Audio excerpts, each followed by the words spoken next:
Hi, this is Viraj. Welcome to finviraz.com. So ఈ రోజు మార్కెట్లో ఏం జరిగింది, నిఫ్టీ అండ్ బ్యాంక్ నిఫ్టీలో ప్రైస్ యాక్షన్ ఎట్లా వర్క్ అయింది అనేది చూద్దాము. సో ఫస్ట్ నిఫ్టీ చూస్తే నిఫ్టీ 1 డే టైం ఫ్రేమ్ అండి. ఇది 1 డే టైం ఫ్రేమ్ లో ఆల్రెడీ మనం నిన్న డిస్కస్ చేసుకున్నాము. సో స్వింగ్ లో మనం ఇది గానీ తీసుకోవచ్చు. సో ఇక్కడ నుంచి తీసుకుంటే స్వింగ్ లో టు స్వింగ్ హై తీసుకుంటే మార్కెట్ ఇంతవరకు రావడానికి అవకాశం ఉంది అని చెప్పాను. ఐడియా ఉంది కదండి. సపోర్ట్ జోన్ లోకి రాలేదు, సపోర్ట్ జోన్ లోకి రావడానికి అవకాశం ఉంది. సో ఈ రోజు గ్యాప్ డౌన్ ఓపెన్ అయింది, బట్ పైకి వెళ్ళిపోయింది. కానీ బ్యాంక్ నిఫ్టీ మాత్రం ఒకసారి చూడండి క్లియర్ గా, స్వింగ్ లో టు స్వింగ్ హై తీసుకుంటే నిన్న ఆల్రెడీ చెప్పానండి. ఏం చెప్పాను, ఇది సపోర్ట్ జోన్ ని క్రాస్ చేసింది, స్ట్రాంగెస్ట్ సపోర్ట్ ని మస్ట్ అండ్ షుడ్ గా టచ్ చేస్తుంది అని చెప్పానండి. ఈ రోజు చూసారా, ఆల్మోస్ట్ స్ట్రాంగెస్ట్ సపోర్ట్ దగ్గర ఓపెన్ అయ్యిందండి. స్ట్రాంగెస్ట్ సపోర్ట్ దగ్గర ఓపెన్ అయ్యి పైకి వెళ్ళిపోయింది మార్కెట్. 15 minutes అండ్ 5 minutes లో ఎలా వర్క్ అయిందని చూద్దాము. సో ఫస్ట్ 15 minutes లో చూస్తే ఫస్ట్ క్యాండిల్ మనకి ప్రీ ఓపెన్ మార్కెట్ క్యాండిల్ అండి. సో ఇక్కడ మనకి ఎంట్రీ ఉంది, ఎక్సలెంట్ ఎంట్రీ అనమాట. మనం ఇక్కడ ట్రేడ్ తీసుకుంటే ఇక్కడ స్టాప్ లాస్ పెట్టుకుంటాము, ఒక 50 to 60 points stop loss, and up to 2 candles అండి. 2 candles లో మనం ఎగ్జిట్ అయిపోతాము. సో 130 అంటే 1:2 అండి. 130 points ఇన్ నిఫ్టీ అంటే ఇట్స్ ఎక్సలెంట్ అన్నమాట, నార్మల్ కాదండి, చాలా చాలా హ్యూజ్. ఓకే, సో ఇది ఇక్కడ ఎందుకు ఆగింది అని చూస్తే యాక్చువల్ గా అయితే మనకి స్వింగ్ హై టు స్వింగ్ లో వేసుకుంటే యాక్చువల్ గా అయితే మనకి రెసిస్టెన్స్ జోన్ ఇక్కడ ఉంది కదా, రెసిస్టెన్స్ జోన్ ఇది. బట్ మార్కెట్ ఇక్కడే హాల్ట్ అయ్యింది. ఎందుకు హాల్ట్ అయ్యింది అంటే ఒకసారి 5 minutes లో చూడండి. 5 minutes లో చూస్తే నిన్న మనం మాట్లాడుకున్నప్పుడు మీకు ఏమి ఎక్స్ప్లెయిన్ చేశానండి, స్వింగ్ 1 ఇది కదా, స్వింగ్ 1 అండ్ స్వింగ్ 2 రెండు ఉన్నాయి. సో మనం ఫస్ట్ ఇక్కడి నుంచి తీసుకుంటే మనకి ఇక్కడికి వచ్చింది రెసిస్టెన్స్ జోన్ అనేది. బట్ ఈ స్వింగ్ తీసుకోలేదు, మార్కెట్ ఈ స్వింగ్ తీసుకుంది. ఈ స్వింగ్ తీసుకుంటే ఎక్కడ వచ్చిందండి, this is the resistance zone. Exact గా రెసిస్టెన్స్ జోన్ లోనే ఆగింది చూసారా. ఈ రెసిస్టెన్స్ జోన్ నుంచి రివర్స్ అవుతున్నప్పుడు మళ్ళీ ఈ క్యాండిల్ లో మనకి ఎంట్రీ ఇచ్చింది.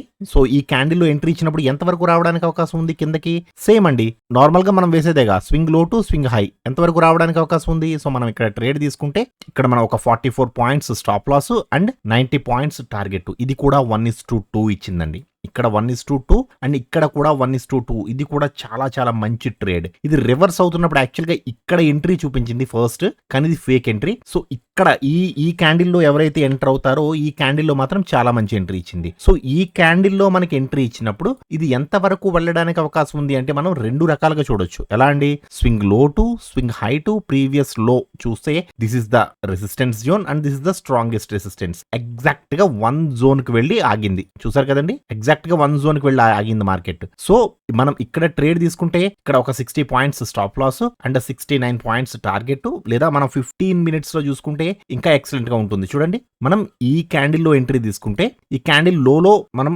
స్టాప్ లాస్ పెట్టుకుంటాము, స్వింగ్ లో లేదా క్యాండిల్ లో. Okay, so 69 points stop loss and ఇది రెసిస్టెన్స్ జోన్ ని క్రాస్ చేసి మంచి గ్రీన్ క్యాండిల్ వేసింది కాబట్టి స్ట్రాంగెస్ట్ రెసిస్టెన్స్ వరకు వెళ్ళడానికి అవకాశం ఉంది. సో ఇక్కడ ట్రేడ్ తీసుకుంటే 69 points stop loss and 120 points target. ఇది కూడా దాదాపుగా 1:2 ఇచ్చిందండి. సో లేదండి, ఇలా కాదు, నేను ఎక్స్టెన్షన్ వేయలేదు, స్వింగ్ హై టు స్వింగ్ లో ఇలా వేసుకున్నాను అన్నా సరే ఇది కూడా ఎక్సలెంట్ ఎంట్రీ అండి. చూడండి, ఇక్కడ ఎంట్రీ తీసుకుంటే మనకి ఇక్కడ స్టాప్ లాస్ అండ్ ఇది మనకి రెసిస్టెన్స్ జోన్ కదండి. స్వింగ్ హై టు స్వింగ్ లో వేసుకుంటే ఇదేగా రెసిస్టెన్స్ జోన్ ఉంది. ఎగ్జాక్ట్ గా మార్కెట్ రెసిస్టెన్స్ జోన్ లోకి వెళ్ళి ఆగింది. సో రేపు ఏం చేస్తారంటే, రేపటికి ఒక హింట్ ఇస్తున్నాను చూడండి. స్వింగ్ హై టు స్వింగ్ లో మార్కెట్ ఈ 1 జోన్ ని ఈ 0 జోన్ ని దాటనంత వరకు కూడా చాలా చాలా హ్యాపీ. మార్కెట్ ఆప్షన్ సెల్లర్స్ కి రేపైతే మాత్రం చాలా పండగ అని చెప్పొచ్చు. ఎందుకంటే నిఫ్టీ అండ్ బ్యాంక్ నిఫ్టీ రెండు ఎక్స్పైరీ ఉన్నాయి రేపు. ప్రీమియమ్స్ కూడా చాలా మంచిగా ఉన్నాయండి, చాలా సూపర్ ప్రీమియమ్స్ ఉన్నాయి. సో ఈవెన్ ఈ జోన్ ని దాటకుండా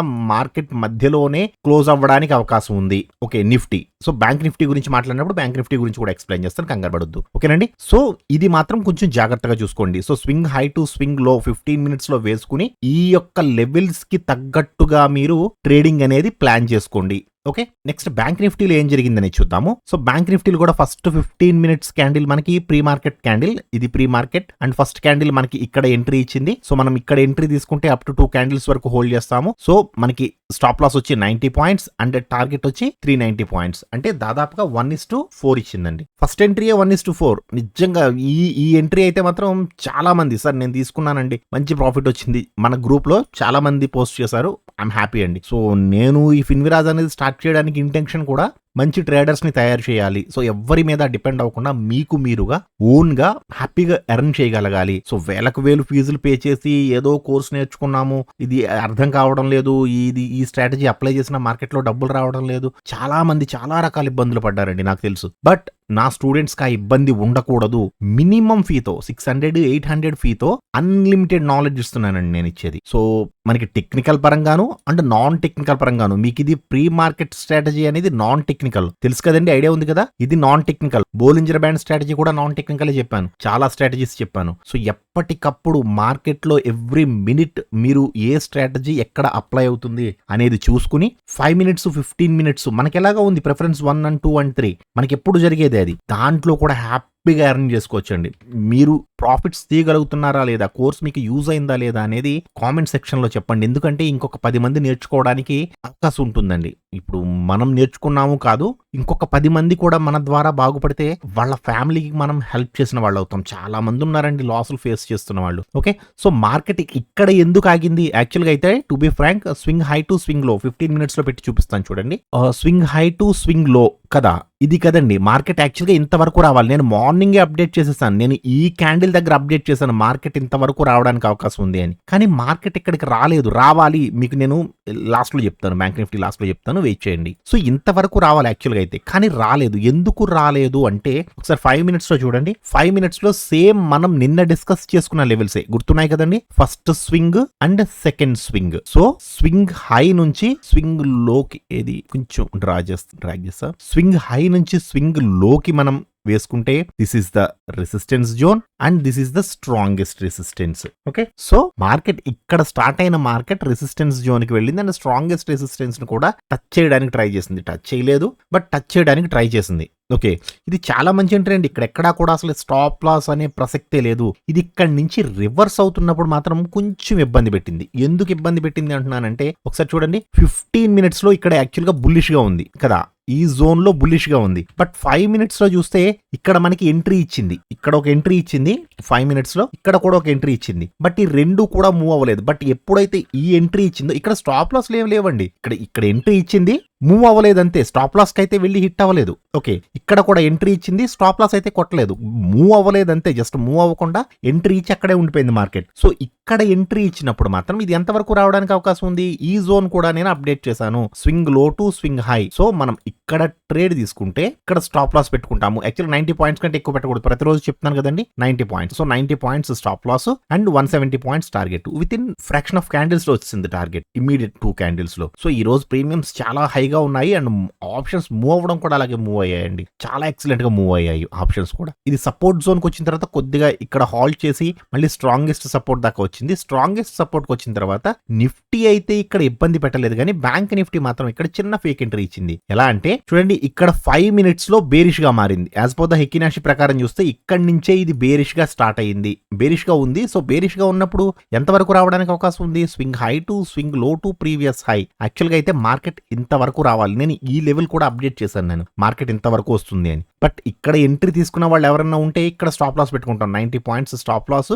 అండ్ 350 points టార్గెట్ అనుకుంటాం. బట్ ఈ క్యాండిల్ ఏదైతే ఉందో ఇక్కడ మార్క్ చేస్తున్నాం చూడండి, ఈ క్యాండిల్ ఏదైతే ఉందో ఈ క్యాండిల్ వెళ్ళి స్టాప్ లాస్ కొట్టేసింది. సో 90 points ఇక్కడ స్టాప్ లాస్ తీసుకుంటారు డెఫినెట్ గా. మీరే కాదండి, నేను కూడా తీసుకున్నాను. ఇక్కడ నేను బేరిష్ గానే ఉంటుంది మార్కెట్ అనుకున్నాను, ఎందుకంటే 15 minutes లో కూడా స్లైట్ బేరిష్ గా మారింది. చూడండి ఇక్కడ ఈ జోన్ లో ఇక్కడ మార్క్ చేసి చూపిస్తాను చూడండి. నేను ఈ మార్క్ చేసిన ఏరియా 15 minutes లో చూడండి ఒకసారి, ఇక్కడ బేరిష్ గా ఉంది. సో 15 minutes బేరిష్ గా ఉంది, 5 minutes కూడా బేరిష్ గా ఉంది. సో డెఫినెట్ గా ఇది కిందకి వెళ్ళడానికి అవకాశం ఉంది అనుకున్నాను, బట్ ఇది రివర్స్ అయిపోయింది. సో నేను ఈ క్యాండిల్ లో తీసుకోలేదు, ఈ క్యాండిల్ లో నేను బుల్లిష్ ఎంట్రీ తీసుకున్నాను. సో ఇది బుల్లిష్ ఎంట్రీ తీసుకున్నప్పుడు మళ్ళీ ఎంతవరకు వెళ్ళడానికి అవకాశం ఉంది, మనం రెండు రకాలుగా చూడొచ్చు. స్వింగ్ హై టు స్వింగ్ లో చూసుకుంటే మనకి చాలా లో లెవెల్లో దొరికింది, చాలా మంచి ప్రైస్ లో దొరికింది. సో ఇక్కడ ఎంట్రీ తీసుకుంటే 120 points మనం పెట్టకూడదు కాబట్టి ఒక 90 points stop loss and 296 to 300 points target. ఇది హ్యాపీగా వెళ్ళి టార్గెట్ ని హిట్ అయిందండి.